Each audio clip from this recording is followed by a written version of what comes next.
Hey everybody. In today's episode, an entitled roommate has no idea till first roommate left.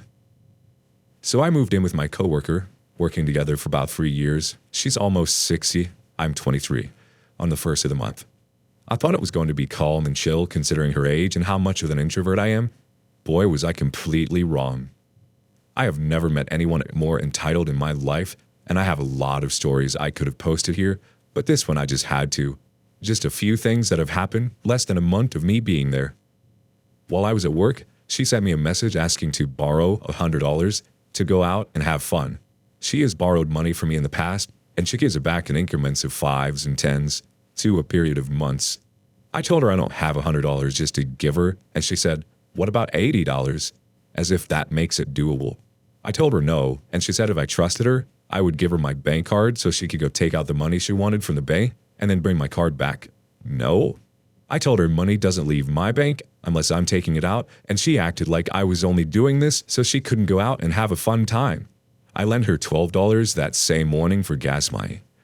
A few hours after asking to borrow $100, she sent me another message telling me that I need to keep the curtains open always and make sure I tidy everything up before bed every night because that's how she likes her house.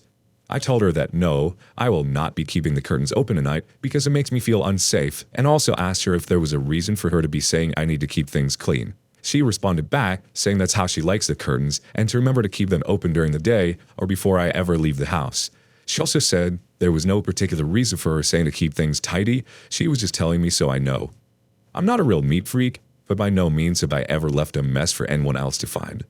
I told her she was being ridiculous, and she told me it wasn't ridiculous, it's not a big deal to just listen to what she was saying and that I was stressing her out. That same day, I was still at work. She told me she was going out anyway. Guess the $100 wasn't really essential, huh? And asked if I could bring her laundry up to her room for her.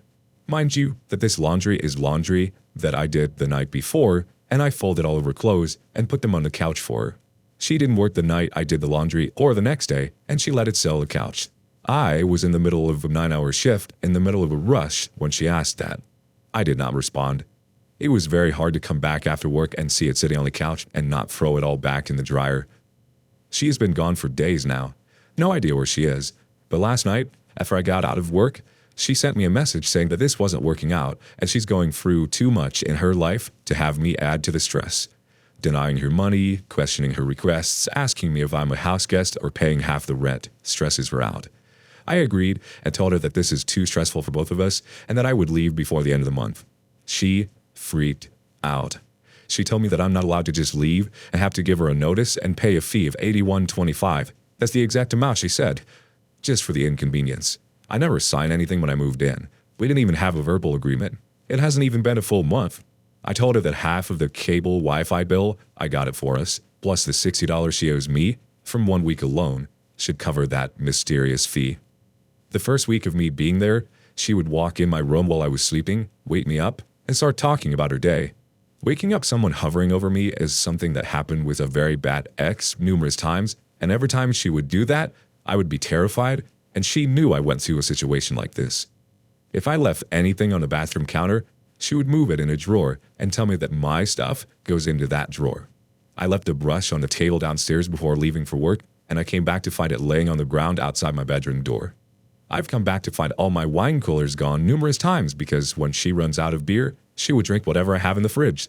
She hasn't taken out the trash not once out at all the time I've been there. She would repeatedly ask me why we don't talk anymore. She loved to vent about herself. Then tell me she feels like she's walking on eggshells around me because I don't talk to her anymore. I like to be alone, especially after working 8-hour shifts days in a row.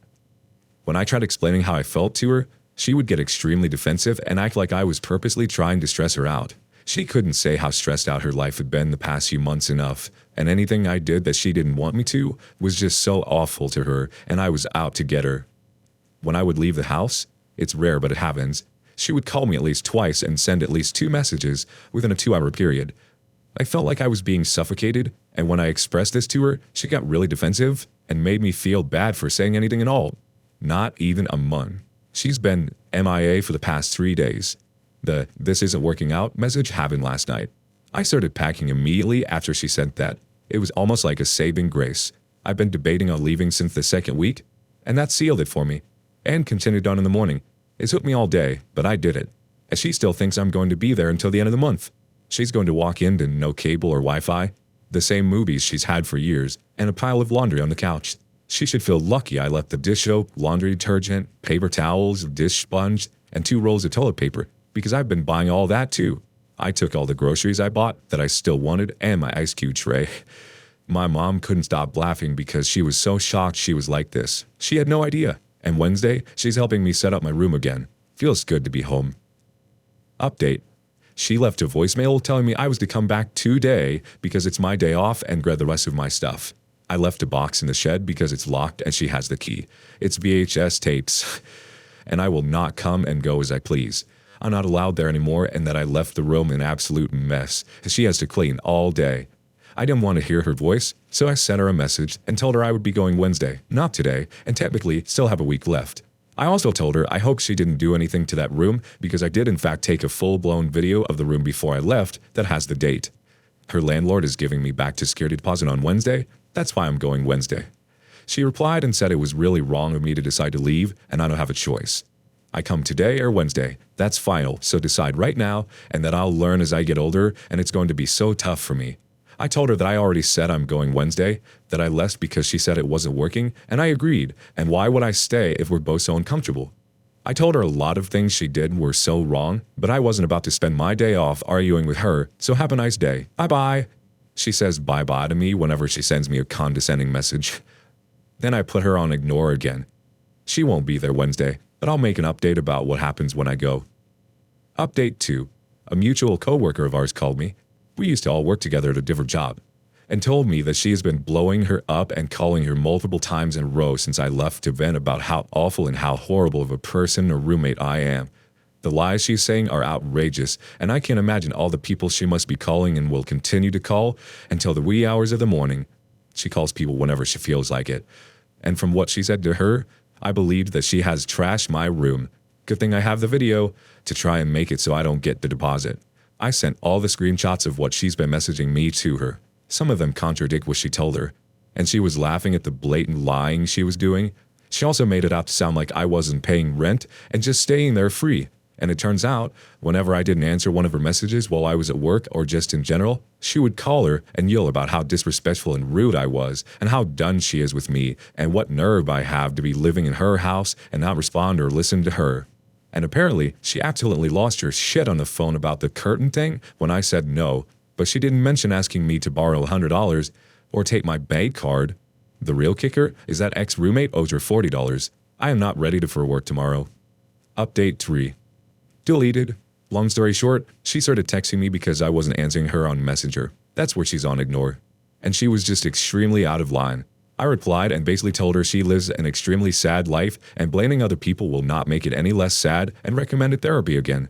I said a lot of things I feel really bad about, but everyone I have showed doesn't think I'm in the wrong. My boyfriend even told me that what I said to her is what restraint is. Her number is blocked right after I sent it because I knew she would go all night into the morning. Cable's gone, no Wi-Fi, same DVDs, because she has nothing better to do. Hope tomorrow goes smoothly and I can close this unfortunate chapter in my life and carry on. Final update. So I didn't update yesterday because it was just a really long day. Sorry. I ended up going to the house in the morning for my things, and she was there. She skipped work to be there. I stayed in the driveway and texted the landlord and told her I wasn't comfortable being around ex-roommate alone because of what she's been texting me, and because she seems the type to call the police and act like a victim. I waited in my car with the doors locked until the landlord came over. When we approached the house, there was a note on the door. I have things to do, be quick. And she gave me a weird look. None of my stuff was where she said it would be, so she started calling for her and nobody answered. So she called her cell, and it turns out she was out on the back porch. We could hear her talking from outside to her on the phone. It was just really strange, but I didn't see her once, which I'm thankful for. My stuff was scattered throughout the house with garbage mixed in. The landlord helped me throw it away into ex-roommate's garbage. I left the cat food for her because yikes. She also tried to trash my room, as expected, and the landlord didn't even ask for the proof that it wasn't me. She helped me get what I needed to and get out as fast as I could. I think she knew I was extremely nervous. When we were back outside, she gave me my full deposit and said she felt bad I went through this and that we weren't on bad terms. I thanked her for coming with me and left. The real kicker? My box of VHS tapes were not part of my things she put out. The whole reason she was freaking out. She also called the mutual coworker we had years ago and tried telling her I stole some of her things. Mutual coworker basically called her out and ex-roommate hung up on her. So glad the landlord was with me. Turns out, she was also fired that same day shortly after I left. They were sick of her. She should have went to work. I feel extremely bad for ex-roommate and the situation she's in, but nobody put her there except yourself, and I'm finally closing this weird, uncomfortable chapter I just went through. I'm also getting a check in the mail from the cable company for reimbursement on the deposit I put down for their service. The end. Does she think she was your mom or something? Sounds like she has no understanding of personal boundaries and thinks that she can just order other people around. Well, you're better off without her, really. Good on you for keeping a record of the bedroom, too. You may want to let the landlord listen to the voicemails and the texts, just so she has a track record of how incredibly difficult her tenant can be. But she probably already has a good idea.